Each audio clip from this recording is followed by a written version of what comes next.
The meeting of the Iowa Board of Regents for May 19th, 2025 will come to order. I will begin by calling roll. Regent Dunkel?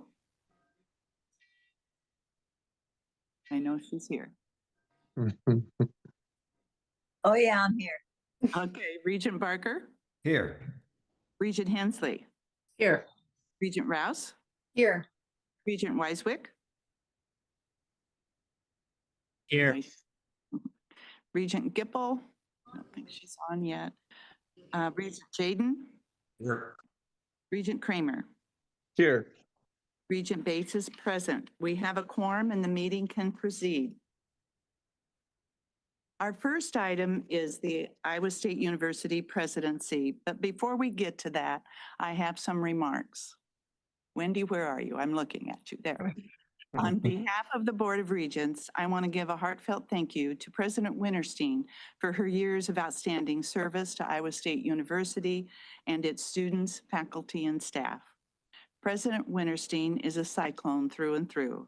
She has had a remarkable career of more than 40 years at ISU, culminating with her tenure as president since 2017.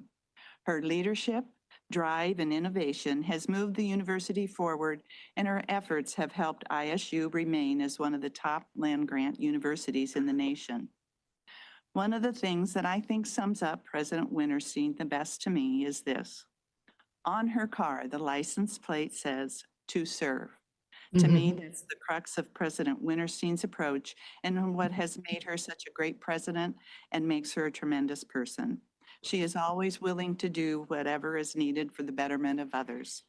Obviously, this isn't President Winterstein's last meeting, and we look forward to continuing to work with her as we begin the transition to ISU's next leader. But as her time winds down, I want to publicly acknowledge how much she has meant to our board in the state of Iowa. She has been a tremendous president for ISU, and we will miss her greatly. I, along with past and current board members, have greatly enjoyed working with her and wish her well in her retirement. Thank you. You're welcome. A motion, we're going to go ahead. A motion and a second are required for the following actions. A, accept the retirement of Wendy Winterstein as president of Iowa State University, effective upon the appointment of a successor president or an alternative mutually agreeable date. B, authorize the executive director in consultation with board leadership to do the following. Advertise for, select, and enter into an agreement with a search firm to provide consulting services for the Iowa State University presidential search. 2, establish a search committee for the Iowa State University presidential search. And 3, develop a process and timetable for the Iowa State University presidential search. Is there a motion? So moved. Who did that? Greta? Regent Rouse. Yeah. Moved by Regent Rouse, second. I'll second it, Nancy. Second by Regent Dunkel. Is there any discussion? We'll take Regent Hensley. Thank you very much, Regent Bates. As we go through this process, obviously this is the very first time for me to be involved in this process. How much information will we as a full board be receiving? Because it was clear in the motion that it was leadership that was going to be making decisions. And so will we at the June meeting have an opportunity to have more discussion regarding timeline, committee, and how that's all going to work with the RFP? Or will the RFP already have been sent out at that particular point? Excuse me, yes. We will update the board at each board meeting as we go through the process or prior to that if need be. Once the search starts and continues, that's the search committee's purview.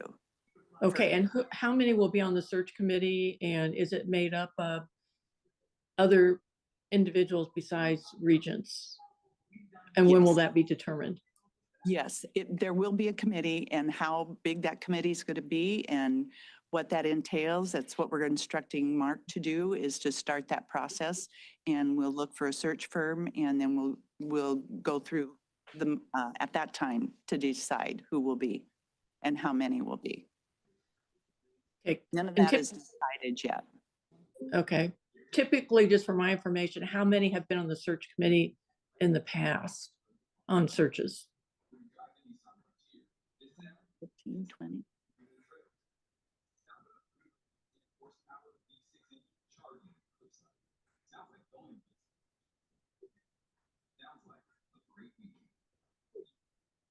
Okay.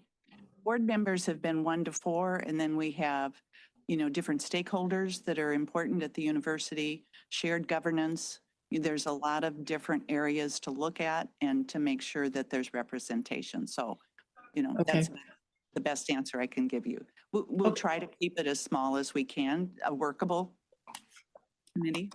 Okay, thank you. Any other questions? Take a vote. Regent Dunkel, Yes.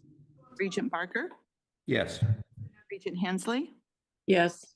Regent Rouse, Yes. Regent Ryswick, Yes. is Regent Gipple, Regent Jaden,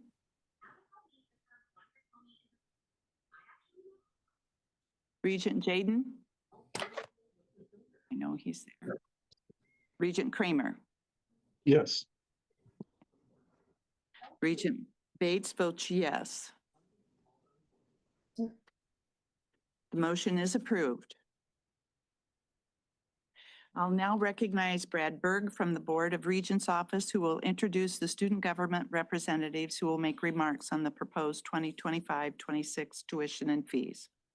Thank you, President Bates. Today, we welcome student government leaders from each of the universities who will comment on the proposed tuition and fee rates for the 2025-26 academic year. Will be considered by the board at the June meeting. And our first presenters from the University of Iowa is Student Body President Thomas Knudsen. Thomas. Good morning to the Board of Regents, to President Wilson, President Winterstein, and President Nook, and also to the fellow student leaders here today. My name is Thomas Knudsen, and I have the privilege of serving as the Student Body President at the University of Iowa. Now, thank you guys very much for giving us the opportunity to speak today, because your willingness to listen to students on this issue we feel is very crucial, and we truly, truly appreciate it. Now, today you will hear from several student leaders who will share their perspective on how these tuition increases will impact their students at their respective Regent institutions. We know these decisions are not made lightly, and we understand that maintaining a high-quality education requires resources. But it's essential to remember that behind these numbers are real students. When we talk about tuition increases, it's easy to just focus on the numbers. An additional $279 for the University of Iowa each year might not seem overwhelming at first glance. For many of us, it's not just a number, but if this trend continues, it's the difference between pursuing a 4-year degree or pursuing some sort of alternative option. Now, since I started as a freshman, the cost of attendance has steadily increased. Now, if this proposed increase is approved, it's around $1,200 increase since my freshman year alone, a rise of close to 12%.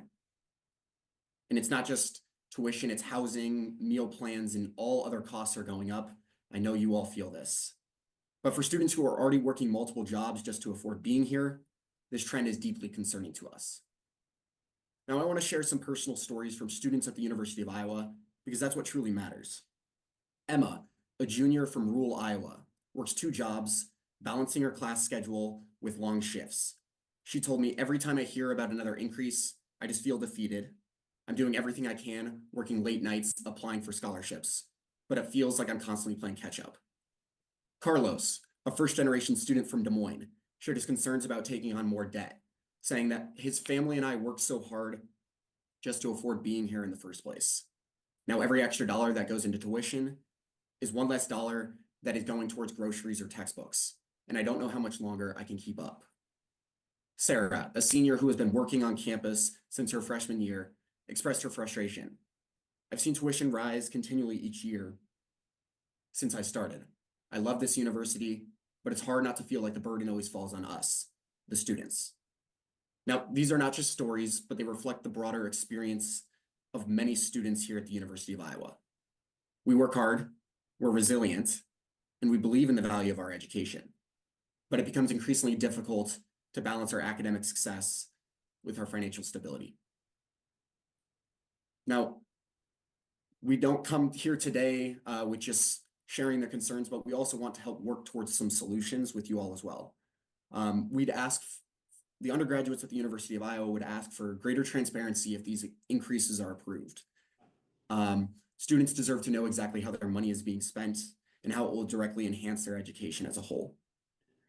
Second, we hope that you continue to prioritize financial support for low-income and first-generation students. If we are asked to pay more, we have to ensure that those students who are most affected are not left behind. And then finally, we'd urge for you to continue advocating for increased state funding. Tuition should not always be the go-to solution when budgets are tight. When higher education is a public good, it deserves consistent support from the state. We're very proud to be Hawkeyes. We're proud of the education we receive and the community that we're building, but we also must be proud of making this university accessible and affordable for all. Happy to pass it off to Ariana Moore, our graduate professional student government vice president.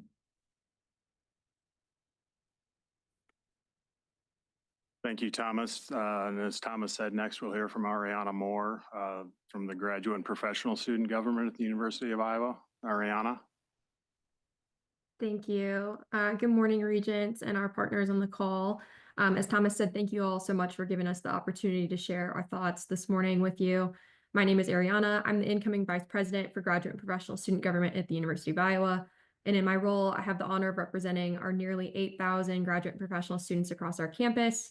This includes students from medicine to law, master's to PhD, dental, engineering, and so many more, representing a wide variety of programs, experiences, and needs. But the one thing we all have in common is that we chose to pursue advanced degrees to better our skill sets for the field and to provide necessary services for our community.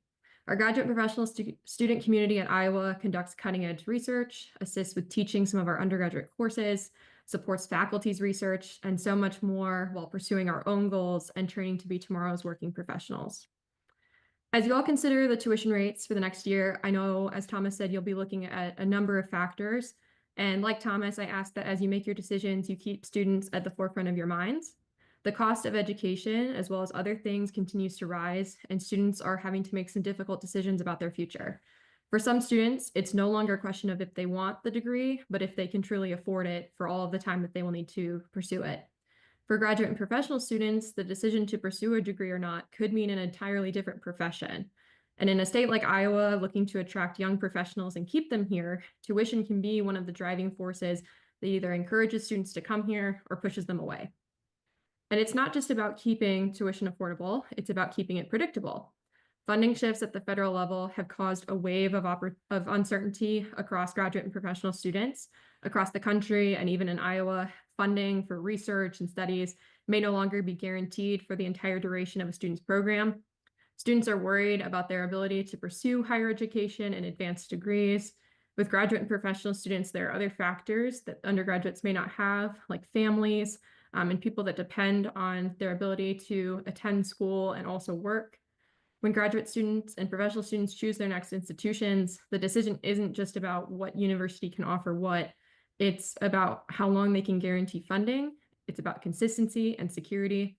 And while the federal changes aren't something that this board or our state can change, what you all can do, and our recommendation is that you hold tuition steady for this year instead of increasing it. You can give students the peace of mind that Iowa's tuition will remain affordable and at the rate it currently is, allowing students to prepare for those things should their funding be pulled. As Thomas has said, the increase is small this year, but has been growing over the past few years, and that makes a large impact for our students. The state has done a lot over the last few years to make the cost of education more transparent, but now let's keep it stable and predictable for our students. Graduate and professional students already face higher rates of food insecurity, mental health concerns, and financial constraints. And for many students, increasing the tuition, even by a small amount, could mean that their goals are no longer attainable. Some students may be forced to leave their programs or not pursue advanced degrees at all. And as a state, we simply can't afford this. I have been in Iowa since I started my undergraduate journey here in 2019. And for the last 6 years, I've heard the concerns at the state level about the impending brain drain, but it's not the responsibility of graduate and professional students to combat this issue. That responsibility still falls to our partners in the state. And to combat that, it starts at our institutions. That's why we recommend you hold tuition where it is and not drive students away by increasing it this year. Our communities need doctors, lawyers, dentists, researchers, pharmacists, and all these professions that rely on those advanced degrees. We need graduate and professional students to fill those vital roles in our communities. We need them to help Iowa continue to flourish. But at the same time, graduate and professional students need affordable tuition to do that. Our students have the motivation, but we have to make sure that they have the means. Higher education at our campus is talked about as being an investment, and we know that's true, especially for advanced degrees. In Iowa, we know that investment is worthwhile, but we need to continue to ensure the cost of that investment is not unattainable for students. Thank you all again for the opportunity to share our thoughts this morning. As you make your decision, I encourage you to hold the tuition study this year and not increase it. I encourage you to keep thinking about how this will affect our students who are the most impacted by your decision. Thank you all so much, and I'm happy to pass it off to our partners at our other Regent institutions. Thank you, Ariana. Next is Gabriel Salazar from the Student Body Vice President at the University of Northern Iowa. Gabriel? Yes, thank you. Good morning, everyone, and thank you for having us here today and allowing us students to have a voice. We're really grateful that the board has allowed us student leaders to speak on the tuition and fees. I'm Gabriel Salazar, the current Student Body Vice President at the University of Northern Iowa, and today I'm speaking on behalf of our undergraduate and graduate students. We are all here today because, in one way or another, we care deeply about our institutions, our students, and most importantly, our state. Growing up on the Mississippi River, the Welcome to Iowa sign would always catch my attention, and specifically that old state slogan, Fields of Opportunities. To us students, our field of opportunity is the ability to attend an Iowa public university and contribute to the workforce so that we can give back to the state that has given so much to us. At the University of Northern Iowa, over 80% of our graduates stay in Iowa to live and work, which means that at UNI, our students are the future teachers, future nurses, and future John Deere engineers, and most importantly, future of Iowa. Currently, UNI is rated as one of the most affordable quality institutions in the region, but if our students cannot afford to get a degree, all of that disappears, including Iowa itself. Even a couple hundred extra dollars can be the difference between a student being enrolled or having to stop out. And yes, there is a need to raise tuition, but how far can we increase these costs until it becomes inaccessible? It is paramount to keep the cost of our tuition down so that future Iowans can grow and succeed. Every cent put into our universities is an investment in our state's current economy and future prosperity.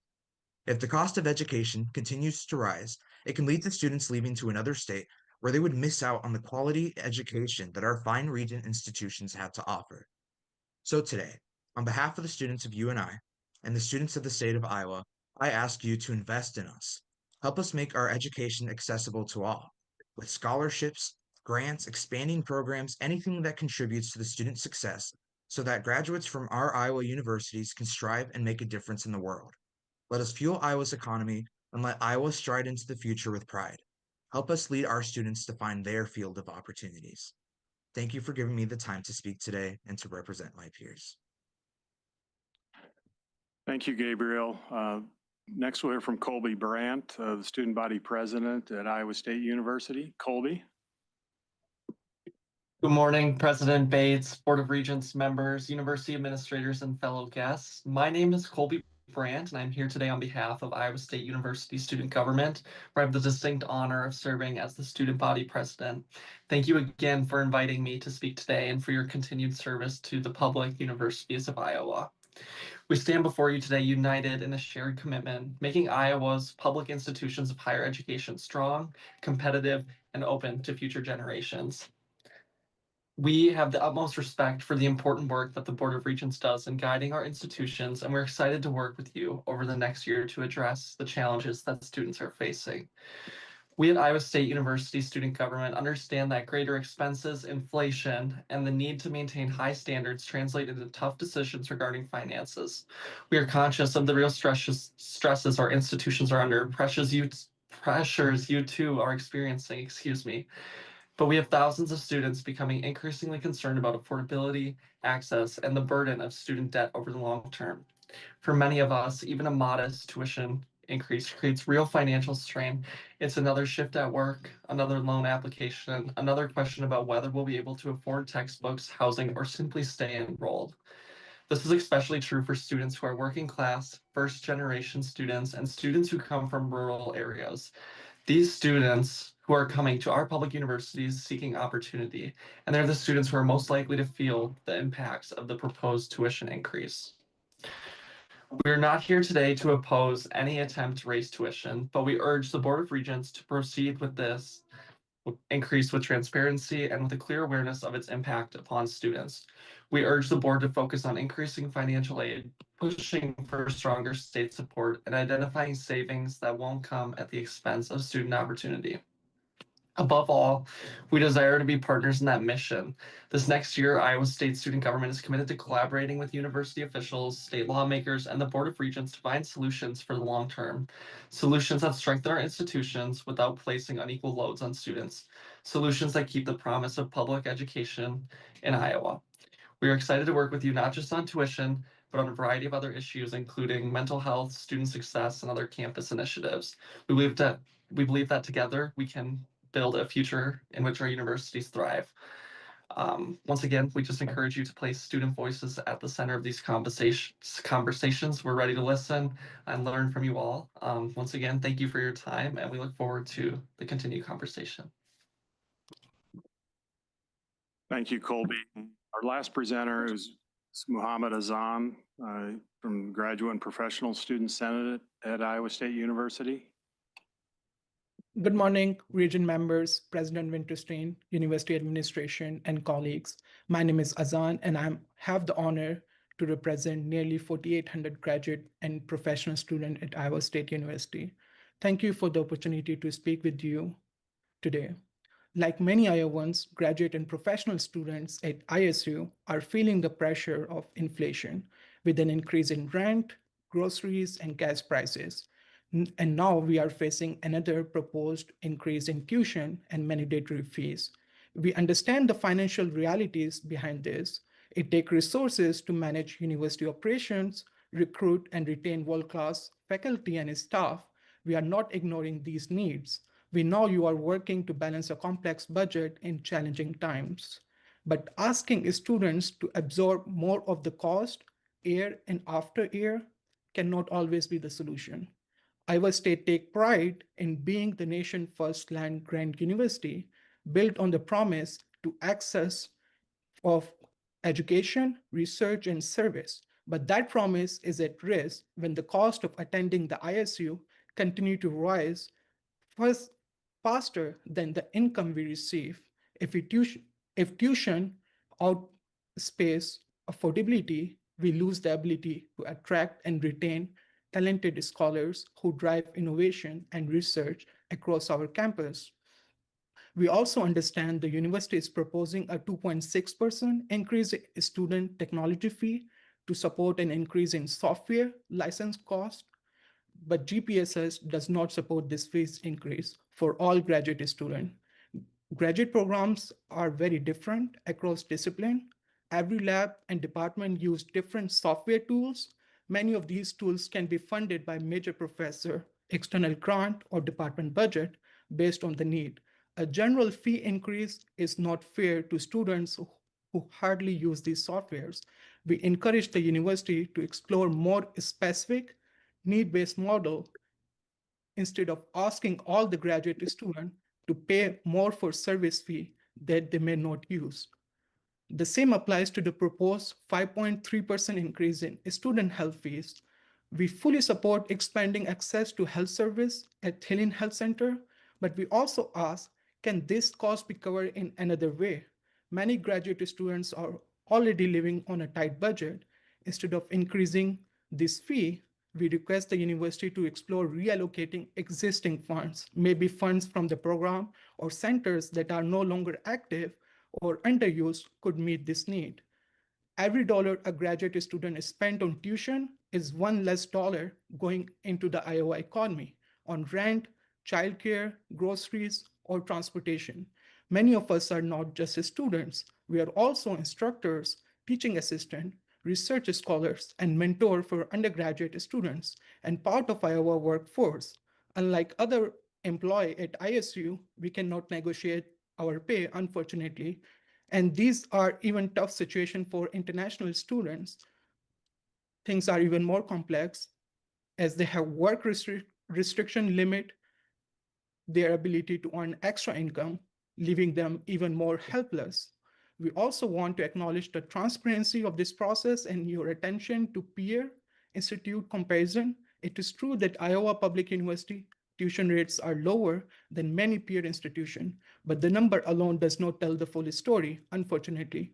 The cost of living, student wages, stipend, and financial aid package vary widely from state to state, and we need to look at the bigger picture. Iowa relative affordability is often highlighted as a strength, and we request the board to consider how the affordability is expressed by students on the ground. For many graduate students, especially master students, even have 2.9% tuition increase can create real hardship because they have very limited opportunities to get assistantship. Preserving accessibility means more than staying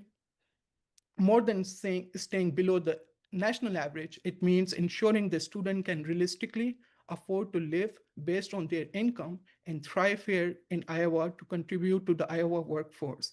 If we want to remain competitive and continue attracting top talent from across the country and around the world, we must recognize that the affordability is one of the most important factors in recruitment and retention.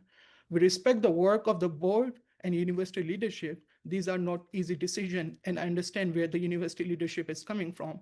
We don't claim we have all the answers, but what we are asking for is to pause, a moment to reflect, a commitment to explore more sustainable alternatives before putting the burden on students. Thank you again for your time and for your consideration. Thank you, Azan, and that concludes our remarks. President Bates. Are there any questions from anyone? Yes. Parker? Yes, I had a question for Thomas. You mentioned that if there was an increase, you would like to see more transparency in university expenditures. I just wonder, where do you think university expenditures are not transparent? It definitely isn't the question that they are not transparent currently. I feel like it is the hope that there is continued effort towards transparency in the future as tuition increases. And so if tuition does increase, transparency about why the tuition is increasing and where those additional dollars are going. But no, I feel like the university is very transparent currently in their current practices. Okay, great. And I just wanted to point out, I understand the points being made that even small increases cause hardship. Just wanted to point out that student government has in many cases advocated and supported increases in student fees.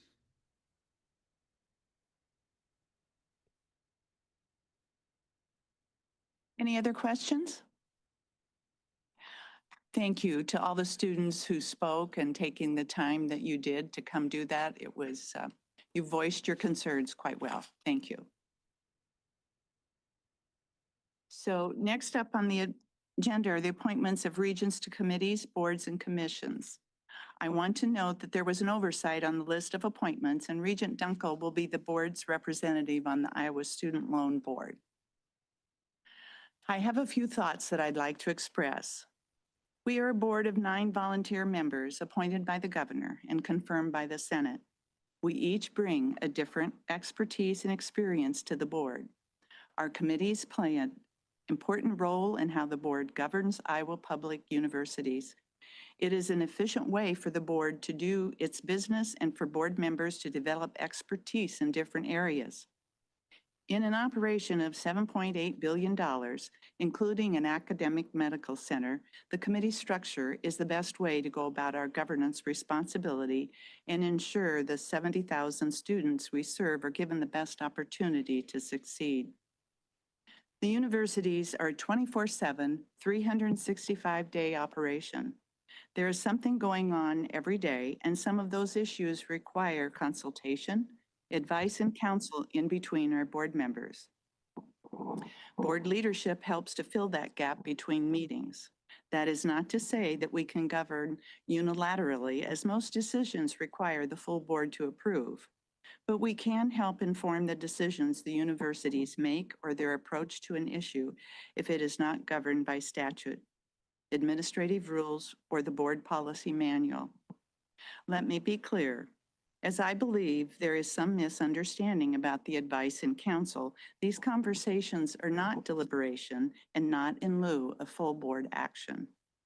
Collectively, the committees allow all 9 board members to engage in the governance of the universities. The committees can meet at the discretion of the chair to discuss any issue under its purview. Just like leadership discussions with the universities, no committee can make unilateral decisions on behalf of the board. At every board meeting, any recommendation by a committee requires the full board to approve before the recommendation happens. Sometimes there are ad hoc committees, such as the Tuition Guarantee Study Group, that require a little bit different approach.